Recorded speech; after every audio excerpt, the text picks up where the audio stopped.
Friday Night Racing on Off the Ball. brought to you by Horse Racing Ireland. Love every racing moment. Visit hri.ie.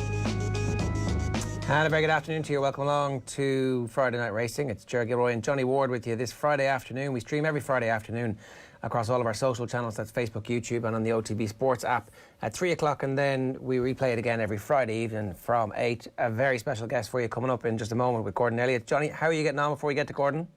Hi, Ger, how are you? I'm good. I'm looking forward to this. Loads to talk about, and we'll get to that in a moment. But in terms of what's happening on the track this weekend, we should talk about the fact that Princess Zoe is going on Sunday as things stand at the moment, and there's been incredible stories told about this horse, and every time she runs there is increased attention, as there should be, because it is an incredible story, as we found out ourselves here a couple of weeks ago. Yeah, and as Tony said that day, he was on, all the different jockeys that Princess Zoe has had, from Shane Foley to Jodie Townsend to Finian Maguire to Joey Sheridan, and now Shamie Heffernan, who rides, I think, for the first time in the race in the 250 in Longchamp. Interesting enough, she's taken on a horse that actually won on the card at Longchamp Valley, trained by Alain de Rod Dupré, who's See the Stars filly, who's probably going to be something like second favourite. Subjectivist comes over as well from Mark Johnson's yard, but likelihood is Princess Zoe will be favourite. It's heavy conditions as well over there. Right up her street, and a chance for Paddy Keogh to win another 100 grand or so, not to be sniffed at, and must have every chance of continuing the fairy tale. And it's no harm as well in these times to have something like to look forward to have a race that's kind of the pivot for the weekend, as well as the futurity, obviously, the big race in Doncaster tomorrow. But yeah, the Princess Zoe story goes on. Yeah, look, you're obviously very plugged into other sports as well. Has the Princess story crossed over? Has it hit that level just yet? Absolutely, yeah. I've spoken to people who may not even necessarily have a massive interest in sport itself, who know the Princess Zoe story, and certainly the Tony Mullins interview we did. I've spoken to quite a lot of people who, even League of Ireland personalities were on to me that with no interest in racing. They thought it was Tony told the story very well about racing, and it's just a great rags to riches story, and hopefully all goes well. With the complexities of travel at the moment, to get a jockey, trainer and horse, presumably Tony's gone over in France on Sunday, is no mean feat, and exciting times for the Princess Zoe story. Yeah, and look, we'll obviously be looking forward to that. It is an incredible weekend of live sports, and make sure you put your timer on 2:50 on Sunday afternoon. And you think, the ground suits, and so therefore going off favourite, you would expect a victory? I expect a big run. I'm not going to say that she's definitely going to beat the French horse, who's Sees the Stars, and only a 3-year-old as well, who's quite lightly raced. And if you look at her form, she's only stepped up once to this type of trip in heavy ground that same day in Longchamp. You'd imagine it's going to be similar ground, and she did look good that day. Christophe Soumillon retains the ride. Princess Zoe's dropping back to just short of 2 miles. I don't think that'd be any problem. Obviously, it was memorable the last day how she just kept going over the 2.5, but she's won over 1.5 miles. She's very versatile. I think the key to her is that she has soft ground, and has to be thereabouts, surely. I have one last question about this. So the changing of the jockeys, just how important is that individual horses like this, where there's a quirkiness sometimes, even just the way Princess Zoe walks was something that Tony Mullins was talking to us about. Is that in any way a concern, or with somebody as accomplished as Shamie Heffernan, it doesn't matter? I don't think it matters. I mean, she's had 2 amateurs ride her this year, and that's not to put down amateurs, but they've both won on her, Jodie Townsend and Finian Maguire. Joey Sheridan is 3 from 3 on her, who's an up-and-coming jockey. Shane Foley, obviously, as Tony said that day, maybe if Shane Foley knew the horse a bit better, she would have won in Navan. That seems a long time ago now, but Shamie Heffernan is top class. Very interesting times in Ballydoyle with regard to who's going to be the next stable jockey. Colin Keane riding an awful lot for them, but Shamie, you'll be certain will still be a massive cog in that operation, and this will be a nice foray for him. He'd rarely ride a horse that isn't for Aidan O'Brien in a race in France, and hopefully it'll be a winning one. 100%. All right, so this is Friday Night Racing here on Off the Ball, brought to you by Horse Racing Ireland. Love every racing moment. Visit hri.ie or follow the new Twitter account at HRI Racing, and the hashtag is every racing moment, as the seagulls descend on Johnny Ward's balcony there. Let me welcome Gordon Elliott to the show. Gordon, good morning, good afternoon to you. How are you getting on? Yeah, I'm good, thanks. Good. What kind of a week have you guys had? Obviously, Tiger Roll coming back out. That great excitement and a little bit of nervousness, is there? I know, it's nice to get him out, have a day out. He enjoyed himself. He's a bit slow out of the stalls, but the race is over before it started as far as winning it. But he went to the races, had a good blow, and he went out to the paddock this morning, bucking and squealing, so we're happy. We were chatting there about Princess Zoe and how that's a horse that has crossed over into the mainstream. There's been no bigger horse that's crossed over into the mainstream than Tiger Roll. So is there, like, I know you try and treat everything as evenly as you possibly can, because you can't get too high and you can't get too low in racing with so many ups and downs. But when something like Tiger Roll comes back into the start of a big season like this, is there a little bit of extra energy just around the yard even? I think everyone likes to see the horse. There's a great buzz when anyone comes into the yard to see him. But as far as there being pressure or anything, I mean, he's won 2 Grand Nationals now, so he just knows another thing. If he never wins another race, he's been a horse of a lifetime, and we've been very lucky to have him. And because of that, then, do you actually get to enjoy these days a bit more? Listen, you always enjoy them, but listen, you always get a bit nervous as well when they're running. So look, it's brilliant to have him, and we're looking forward to getting him back, obviously, to Cheltenham in November for the cross-country race, and work our way back from there. What was the ground like yesterday for him as well, Gordon? Obviously, he was a bit rusty, but probably not ideal. It was not ideal, Johnny. As you know, he's stones better on better ground, so he is. But listen, it wasn't about winning yesterday. It was about having a day out, and he ran a good race, so we're very happy. Just in relation to last year, obviously, the big thing was going to the Grand National. It was a bit like I suppose a bit like the Istorak story when they called off on account of the foot and mouth, because that Grand National obviously never happened. And I'd say secretly, in some respects, you were nearly happy that the season kind of ended to give you another go this year. I suppose for Tiger, it probably might have been the best thing that happened. He came home in Cheltenham a little bit sore and whatnot, but entry is probably going to come quick enough for us. But look, hopefully we can have a good year with him again this year. What did you make of the cross country run last year? I thought the best horse won. There was no excuse. The ground was pretty soft on the day. Aura just didn't pick up like he does on better ground. But he got bet by a very good horse, and probably no excuse, to be honest. Does he have the same enthusiasm? Obviously, you've long said that he's a bit of a character at home. Does he have that same enthusiasm for the game? He does, but I think ground is key to him. The better the ground, the better chance he has. It's been just in relation to him and all the jockeys he's had. What's it been like in the yard? Because you've had particularly Jack Kennedy, but also obviously Davy and Keith Donoghu's come in for the rise because of the injuries to those two, and your jockeys could do with maybe a bit of a change of look as well. Yeah, but that's the game we're in. I mean, look at it; it's an up and down game. Jack is only young; he's 21 years of age. He's a lot of years in front of him, and you know what Jack Kennedy's doing when he's 21. What's he going to be like when he's 24 or 5? You know, he's a serious jockey. And Davy obviously is at the other end of his career, and it's not ideal to get a break at this stage of his career. But Davy's, as we all know, he's a serious talent, and his determination and will to win. I'd say you could never underestimate Davy Russell. He'll be back sooner or later. I know you've obviously been among the winners already today at Sligo, but it is staggering the amount of jockeys you use and the amount of people you give chances to. Just looking at your last few runners here: Jamie Codd, Declan McDonough, Sam Ewing, Gavin Bruder, Luke Dempsey, Jamie Codd, Sam Ewing, Keith Donoghu, Brian Cooper, Jack Wildman, Kevin Sexton, Conor Orr, Lisa O'Neill, Lee Roach. You certainly spread it around and give lads a chance. Yeah, that's it. Keith rode 2 winners for us today, obviously in Sligo, the first 2 races, and Robert Powers rode a winner in Cheltenham for us today already. So, I mean, look, we tend to use the best available. We've got a lot of lads coming into the yard riding out, working hard to get right. So, if they come in and work hard, I give them a chance. Obviously, Davy and Jack are our 2 number ones, and we'll work back from there. And look, that's the game. Whoever puts the work in gets the rides. Can I ask you about that, Gordon? What do you look for when you're saying you want somebody to put the work in the yard? How do you tell who? Look, when I'm saying, look at the lads that come in riding out, we tend to try and give them split the rides between them when the few bigger lads are out and injured. Obviously, and owners have got some preferred jockeys to like, so I tend to use the best available, and you can't get in too much trouble then, Yeah, and so if someone comes and proves that they're willing to come to work and they're on time and they do everything you ask them to in the yard, you're going to give them a chance in the race, and then you can tell whether or not they're any good. Well, that's it. I mean, look at Jack Kennedy. He came to us when he was 16 years of age. I think he did his first grade 1 when he was 17, and I suppose Keith Donoghu is the proof of the pudding. He struggles with his weight every day of the week. He works harder than any jockey, and it just goes to show he's had a few slim seasons, but he's had one of his best ever seasons this year, and well deserved. No more than that's been staggering for Keith. We had Keith on before, obviously, and when he rode Tiger Roll, obviously, Gordon, I remember the first day he rode him in the cross country race. he'd been basically running laps and laps and laps. I think he was running 50 miles a week just to do the weight in the cross country. And now you turn around to 2020 and he's able to do like 11.2 this year, I think. He's ridden seriously good horses for you this year, and all of a sudden like has become a massive cog and nearly riding your best horses because the rest aren't available.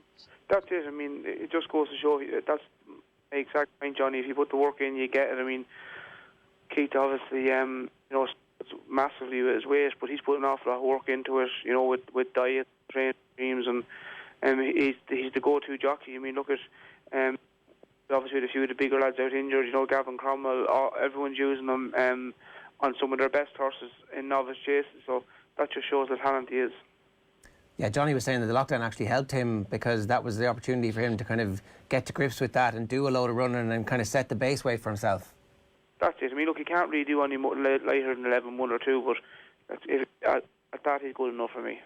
Gordon, I'm always interested in your relationship with jockeys as a former jockey. How do you, like, obviously that's your way into the racing game. Does that change your relationship with them? Does that make you kind of a bit more being on their side in some ways, or at least understanding what they're doing and what the difficulties they might be going through are? Listen, to be honest, I have a pretty good relationship with most of the jockeys that ride for me, and I'm a big believer, like, if they're good enough, you don't really need to be telling them what to do. They should know what to do. So, I tend to try and use the best we can have on the day, and it not works out.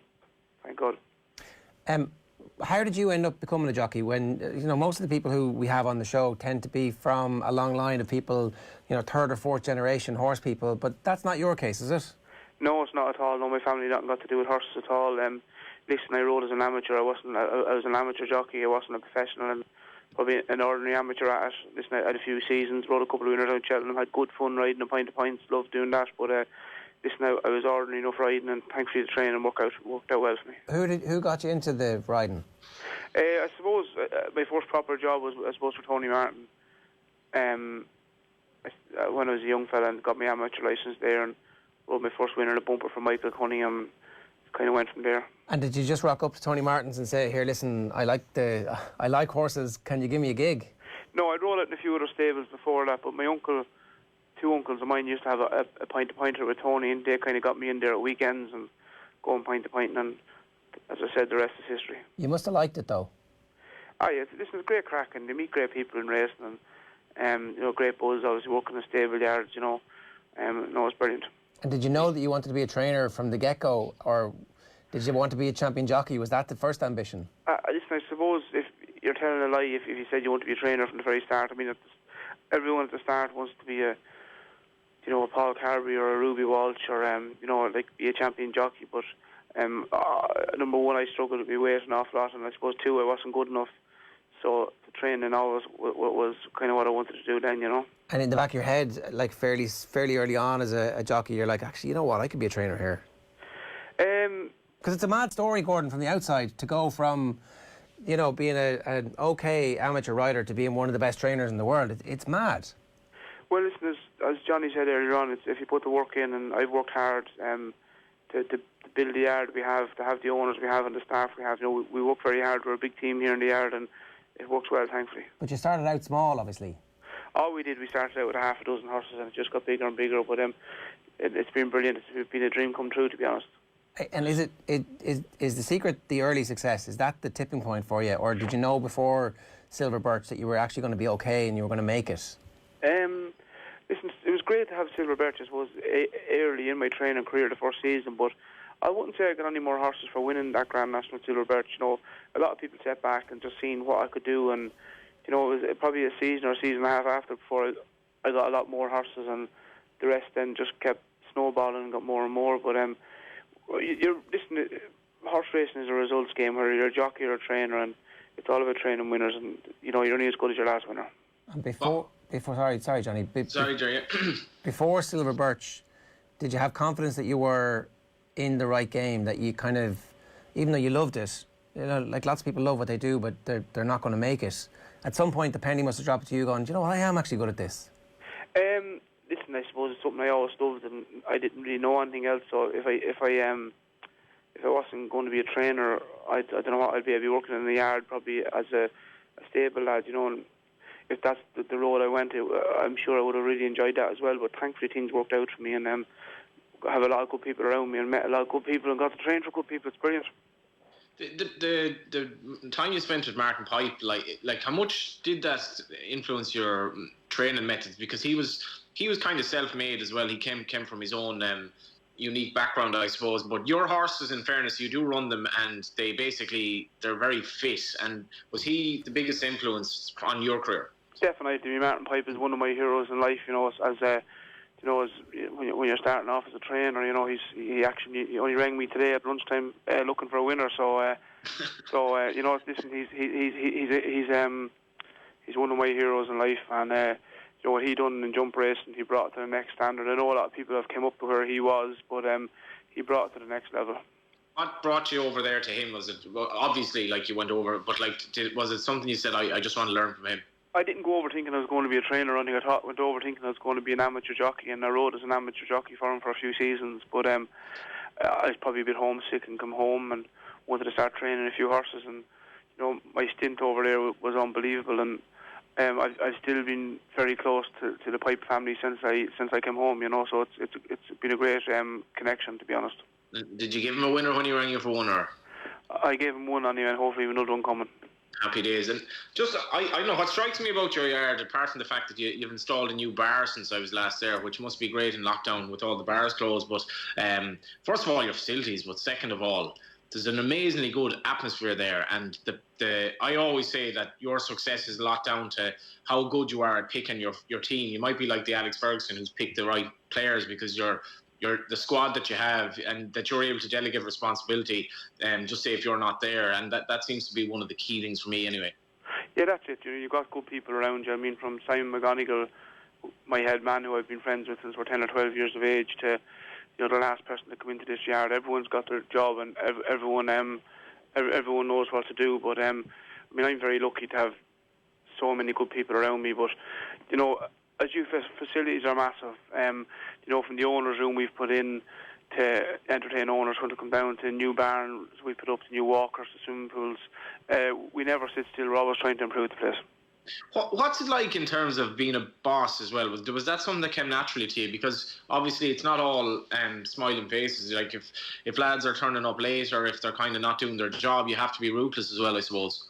That's it. I mean, look, it's not all having winners in Cheltenham, or having winners in Sligo today. There's plenty of bad days, and I'd ring an owner this morning at 12 o'clock to tell him his horse got injured in the gallop yesterday, and he's probably going to be out for the rest of the season. I mean, that comes with the game.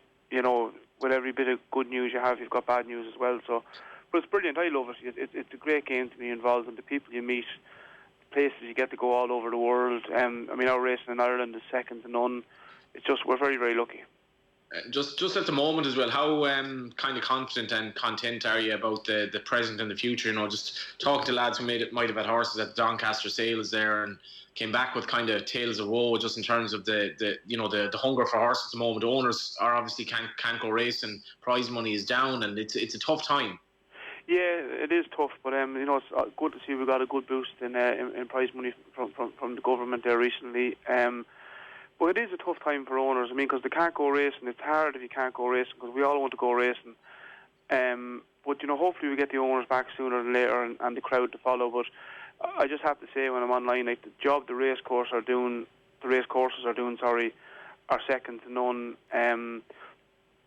Jennifer Pugh and Dr. McGoldrick, the job they're doing and keeping everything going, it's been run so professional, and it's brilliant. And I was even at a Point to Point last weekend, and the job that's been done at the Point to Point is second to none. So it's brilliant that the job that everyone in racing is doing, it's second to none. I think on that, racing kind of does deserve a bit of credit for that, and the race courses, and as Gordon said, the Point to Points, because when racing came back, early June at this stage, racing's been such an important outlet for people to not be, they're obviously not able to go, but just to have something to look forward to. There's been a lot of racing on, but the number of COVID cases within the sport has been so small, and I genuinely think yards and race courses, and people deserve a lot of credit for that, because we've seen in other sports how tricky it is, and I know they're team sports, but the case levels have been exceptionally low in racing, and that is testament to people abiding by the rules and being, I think, very respectful of the situation across the country, but also very thankful to the government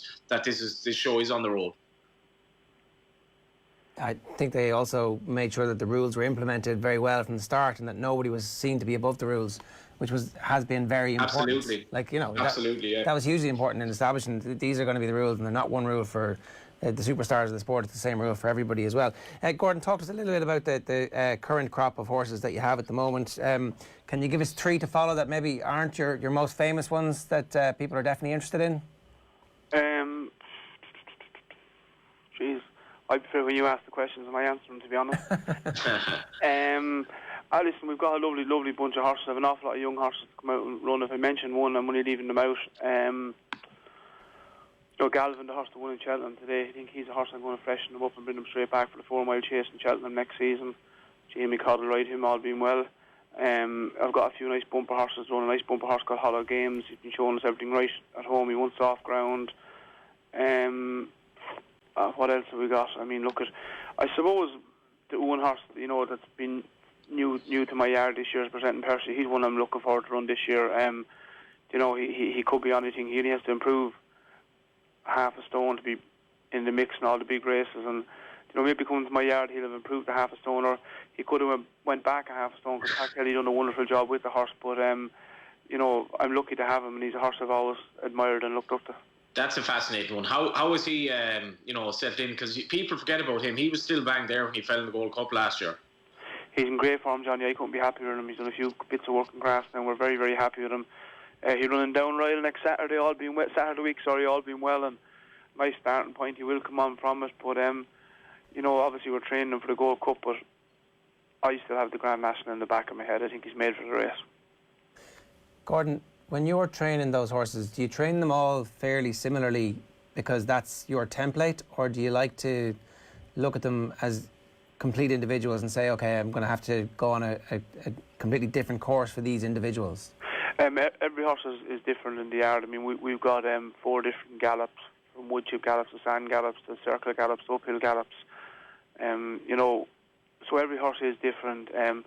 But I'd say that routine is very important to horses, and I suppose one of the things I did learn from being with Martin Pipe, he says to me, when things are going well, with the training regime you have, if they go a bit wayward and come off the tracks and go wrong, don't change your regime. Keep doing the same what you do and it'll come back right. And that's one thing I always took from what he said. Because that means there's consistency. You can measure the work they've done one week versus the next if you've done the same piece of work. Yeah, well, you've got a fair idea what the work you do. Every horse is different, but we kind of keep it simple as we can. And are you a fitness, is it get the horses as fit as they possibly can, and for as long as possible, or do you like to kind of peak at certain parts of the year? How does that work? Listen, Cheltenham is the one place I like to have my horses peaking, so we like to have winners all year long, but Cheltenham is the one place I love having winners. But fitness is massive in Ireland now. I mean, you have to be fit now to compete in Ireland. There's no hiding place, In Ireland, if you don't take on one stable, you take on another. Where, like, you look in England, you've I think 4 meetings in England yesterday, and you can duck and dive each other every day you want. Where we have to take each other on every day, and it's great for racing and great spectating, but the horses have to be fit. And that's the other aspect of this, that you kind of need to be a little bit of a genius to remember exactly what the pathway for each of these horses are, and then it gets layered on the number of horses that you have, and then you begin to work out that it's a maths problem as much as anything, plotting a course for these horses to be successful through the year. That's it, but racing is a bit of a numbers game. You have to have numbers to be at the top level. If you read years ago, like when Tom Draper and all them were champion trainers, at them we had 30 to 50 horses. I mean, that day is gone, and it's numbers now with the amount of racing. You have to compete day in, day out. And who do you talk to that you can get advice from that understands what you're going through? Because it can be, I presume, a bit lonely at the very top of the game. I've got a very, very good bunch of friends. Anyone that goes racing knows. I've got a good bunch of lads I hang around with, and you know they know me inside out. They know if I'm in good form or bad form, and you know, that's always a good help on the good days and the bad days. But I suppose as far as race planning goes, Ryan McElligott, he's a journalist. He does all the race planning with me, and you know, he's always great for a bit of advice. And you know, Gary O'Brien is another man that's always a good man to talk to about things if you want to. But Ryan does all the race planning with me, so he's a big part of our team. And what about getting motivation at this level when you know you've got amazing horses, you've won literally everything there is in the game to win? What gets you up and makes you think, I'm going to get this today? Listen, I'm only 42 years of age, so like I'm still hungry. I want winners every day of the week, and you know, if you don't want the winners and don't want to be champion, in my mind, you shouldn't be doing it. So it's champion at the moment. It's trying to be that the champion trainer. Yeah, I mean, look, that's one thing I've always said in life I'd love to do. You know, I'm probably unfortunate to be alive at the same time as Willie Mullins, because he's probably the greatest trainer we've ever seen, you know, or will ever see. But listen, I think I've been second 8 times now to Willie, so hopefully it might happen someday. But if I keep doing what I'm doing and keep trying to improve, hopefully it might happen someday. And do you appreciate that as well? That's the other thing, that great rivalries, you know, sometimes until you actually step back, you don't realise that you've kind of shaped each other. That I've no doubt that you're shaping, that they're talking about you on a very regular basis over there, going, what's he doing? What are the plans? How do we stop him from beating us this year? That you're driving their greatness as well. Yeah, I suppose in one sense it does. The fact that we've been driving it makes Willie being even better. But you know, listen, it's great to be even talked about in the same sentence as Willie Mullins, and hopefully I can keep doing what I'm doing, and it might happen someday, please God. And then just finally for me, Down Royal's big for you this weekend. A lot of your big guns. I think Envoy Allen's back out as well. Envoy Allen will run, yeah. He runs in the beginner's chase. He's in good form. He jumped 6 fences this morning. He jumped well. He'll probably jump next Tuesday or Wednesday morning again, jump a couple more. Listen, it's the start of the season, and it's a stepping stone. But we're looking forward to getting him out next weekend. How happy are you with him in general?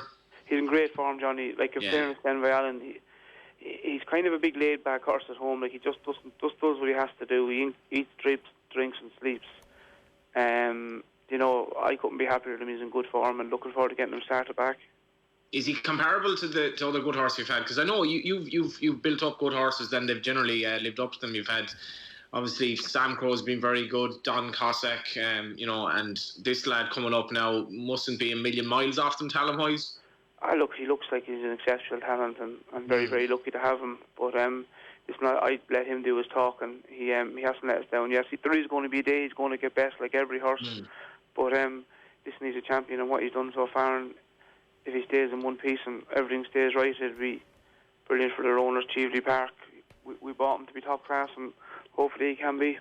How do you pick who works with those? How do you match a horse with the person at home among the workers? Because the person that looks after that horse is obviously massively important. Yeah, well, Shanine, the girl called Shanine Mann, looks after him, and she looked after him from day one, so she knows the horse inside out. You know, Keith probably rides him at most days. If he's not here, Shane McCann would ride him most days. But like, to be honest, I'm not a big believer in working horses too hard against each other. I like to keep them happy and, you know, get them fit without galloping them much, and that's what we kind of tend to do, and thankfully it's working. How is Sam Crow? Sam Crow's in good form. He will go to Down Royal for the second season of us. Listen, it was a brilliant day in Cheltenham this year when he won the novice chase. You know, with the photo finish and all this, the excitement of it all was brilliant. But I think ground is the key to him. The one thing I won't do this year is probably run him in heavy ground. And just as well, I know Keith was very kind of keen on a horse this season called Eastkey Lane, who won his maiden hurdle there. Looked like he needed to run a bit. What do you make of him going forward? Yeah, he's a grand horse. You know, he's really a big chaser for next year, to be honest. He got tired of Keith in Punchestown last week. He'll come on again. He's a nice horse. He's got a serious cruising speed and jumps very well. I think whatever he does this year over hurdles, fences, it'll be a bonus. I suppose just my final question is, how is your new bar working out? To be honest, it's there for a good while now. It's there for entertaining owners, so it's it's grand. You know, with the lockdown, obviously we have to be very careful, and it's not open at the moment. But thankfully, if an owner comes over to look at a race now with racing, people now have to go to races. It's nice for them to be able to have a drink and have a look at a race or whatever. So it's, as you know, Johnny, it's all about entertaining owners and keeping them happy. Well, in fairness, you must be very happy with the facilities, not only for the horses, but it is actually a pleasure to go to your yard and enjoy it. And you wake up every morning and you're there, like. It is. I mean, like we've obviously a facility for owners to watch race, and if they want to come and have a drink and watch race and different things. I mean, that's what the whole game is about now, is entertaining people. And for me, it's something I think it's very, very important, because they're what keeps the whole game going. They're paying for the horses to be trained every day of the week, and they deserve every bit of attention to get. Well, that was my last question. Was we have a Davy Russell helmet here, and the Jigginstown colours are on it. Will you talk to us a bit about the importance of Jigginstown to your operation and what's going to happen with that into the future?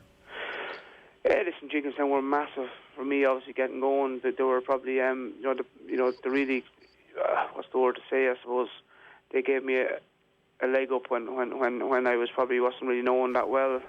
They invested an awful lot of money into the yard, sending us a lot of good horses, and we haven't looked back. I mean, I suppose it's a year and a half ago now since Michael decided he's going to slow down in the game, and at the time it was a big shock. I thought, oh my God, what's going to happen now? But to be fair, we haven't looked back, and we've had a lot more owners investing into the place, and I'd say maybe owners investing in a bigger way because the new Jigginstown were slowing down. So to be honest, we haven't looked back.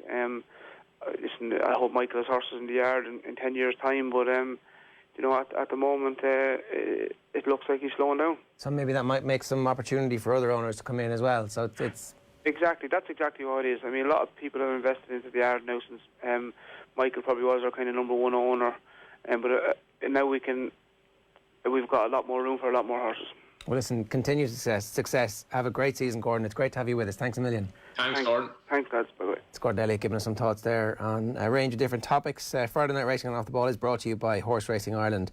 Love every racing moment. Visit hri.ie. The presenting Percy, I hadn't even thought about what that's going to look like this year, because, I mean, we were in love with presenting Percy for a long time. Yeah, I have to say, I backed him at 50-1 the day that he changed yard, because Pat Kelly hasn't had a winner since Presenting Percy won the Galmoy Hurdle in 2019 in January. So Pat Kelly had gone a long time without a winner, and obviously you're half hoping that a change of scenery might. Remember the way he won the RSA Chase, and I completely forgive him his first Gold Cup run. He never got into a rhythm, and it was a complete mess of a race. But I backed him again in the race last year, and I think he'd have been sort of thereabouts anyway. And again, this is in the context of not having the stable, not having had a winner in Yonks, and I still think he would have been banged there. Gordon's obviously a genius. He's had 3 runners for Pat Kelly and Philip Brennan, from Pat Kelly for Philip Brennan so far. 2 of them have won well. The other one was disappointing. I don't think they expected that. So there is a suspicion that these horses might be improving that have joined Gordon. And also the Gold Cup, it looks reasonably open. I think he's 9 going on 10, but it wouldn't be a big concern. And I couldn't put anyone off having a few quid in him. And Gordon seemed very happy with him there as well. Obviously, the Grand National, you can imagine if he had a 1-2 in the Grand National, Presenting Percy and Tiger Roll battling it out for the finish. So what was your point about Tiger Roll maybe enjoying or benefiting from the lockdown? Just that Cheltenham hadn't gone so well, and so therefore the expectation was out of kilter with where the horse was compared to other years? He just had in a bridge campaign. I did find it interesting when Gordon had a load of journalists over for, I can't remember quite what it was for. Was it a Cheltenham launch or a entry weight, something or other anyway? And I remember he did get quite a little bit tetchy about Tiger Roll coming out of his stable and posing for endless photographs, because at that time the horse was recuperating from injury, I think, and he as much as he's kind of partly owned by the public, when you have the weight of potentially winning 3 Grand Nationals on your shoulders, it's a lot of public expectation. And this horse is a complete freak. He's essentially a flatbred horse who ended up winning the Triumph Hurdle and then looking like he completely lost his way, to then go back to win the cross-country race obviously twice, and then to win the Grand National as well twice, for a horse that's not even that big. I think he's one horse who's massively benefited from the fact that they've changed the fences at Aintree. You know, Tiger Roll wouldn't be mapped in an Aintree National of yesteryear because the fences were too tough for him. He's not that big, but he can kind of flick through them. And he's just become the most unlikely kind of legend because he was a horse that could have just faded into obscurity after his first season post winning the Triumph Hurdle. And that morning, Gordon was just, we do have to look after the horse here. Like, don't leave him out of the stable that long, look after him. And he didn't have a good year. He was injured going into Cheltenham. I know he says he was beaten by the best horse in the day. Maybe he was, but I didn't get the impression he was, he just had a bit of a checkered campaign last year. And to get that long break afterwards and reset the batteries, I wouldn't worry about the run at Navan. I thought that was perfectly grand. And the story is still possibly going to be told, I suppose. Yeah, and isn't that the whole point about the horse tends to start very slowly in the season? Like, was it 2 years ago, won at 33-1, and then went on to win the Grand National the second time round? It was like, hang on a second. Yeah. And like one thing about Gordon as well, as Brendan Duke Jr. might say, a strike for the integrity of the game. The amount of horses he's had win over the last month or two there haven't been a penny for in the betting. So if you back, and that was like Tiger Roll that day, I think people couldn't believe that he was allowed to be sent off the price he was, but also the fact that he won so easily. But it just goes to show the probity of Gordon's operation. Even that he'd winner, he referenced he'd a double in Sligo. Neither was particularly well backed. One drifted like an absolute barge, and it's great for punters to know when you're backing Gordon's horses that you nearly always will get that good run for your money, and that was the case for Tiger Roll. And I think that his price yesterday, to be honest, Ger, I think he was way too short in the betting, probably because of the way the public money, people will back him. Yeah, and just looking here at the odds for the Grand National next year, Tiger Roll anything between 12 and 16, and presenting Percy as short as 33-1 for the Grand National next year, which even this far out, but there's been a bit of endorsement there from him, from the trainer. I'd be more with him than Tiger Roll at those prices, being honest. But that's just kind of, I think for Tiger to come back again, it's just going to be very, very tough. He's obviously getting older. And also, like, I think Francois Dumaine said, you get 5 years out of a horse if you're lucky. Tiger Roll, started off when he was 3 or 4. To be still going at this level is a complete outlier. Some horses do it, but presenting Percy, on the other hand, he's not actually raced an awful lot, and he's now with Gordon Elliott. I think I'm going back. I backed him for the Gold Cup, and I wouldn't put anyone off backing him for the Grand National. But I mean, anyone on from Down Royal. I mean, I go racing at that meeting most years, and obviously this year, there won't be race scores there. But what an unbelievable cast he's talking about running there, and this is from his yard alone between Envoy Alain and Samcro, just the two of them and others. It's going to be an incredible weekend's racing next weekend up the north. Yeah, okay. We'll come back to all of that, obviously, when we talk about that on next week's show. No luck for last weekend's tote bet, though, as Grim Star, we should have known from the name, finished 7th at Ballinrobe. No prizes for 7th, leaving the Tote Irish Injured Jockeys Fund on €2,310 for another week. This week we have another €100 tote bet. Visit tote.ie, where customers can enjoy the tote guarantee, tote price versus SP, on all Irish and UK racing. We need a winner, Johnny. Need a winner, yeah. Impatient Partner, Ger. I'm sure you can relate to that. Your partner at least can she? No, not getting anything out of that. Whoa! No, shots fired. Officer down. Just a massive tumbleweed effect there. Grim Star was grim last week. And I was sure, Johnny, during lockdown that you were going to take the moment to seize the day and propose, but I haven't heard anything on your Instagram account about that just yet.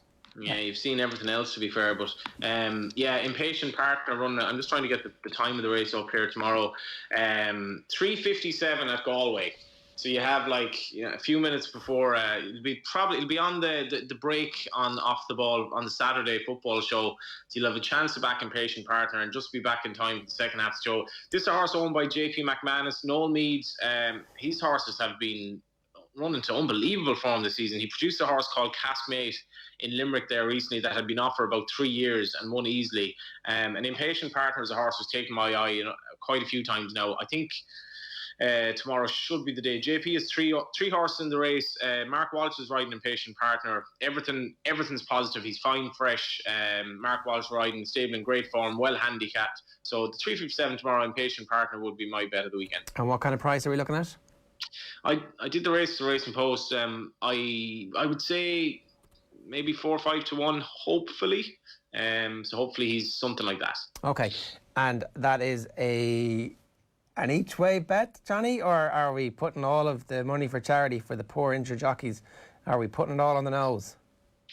It's a bit like the Sims episode where there'll be no hospital. I'll tell the children, the 6 cinder blocks are missing. Making me feel bad here, Ger. I'm trying to do my bit, but it's on the nose for charity this week. It's on the nose, yeah. All right, good stuff. Friday Night Racing and Off the Ball brought to you by Horse Racing Ireland. Love every racing moment. Visit hri.ie. Johnny, good stuff. Thanks a million. Thanks, sir. Have a good weekend. We'll see you next week. Friday Night Racing is in the books. We broadcast live every Friday afternoon at 3 o'clock on the OTB Sports app, and then from 8 o'clock on Off the Ball on News Talk. We replay it all for your delectation. Enjoy. See you next week. Friday Night Racing on Off the Ball. Brought to you by Horse Racing Ireland. Love every racing moment. Visit hri.ie.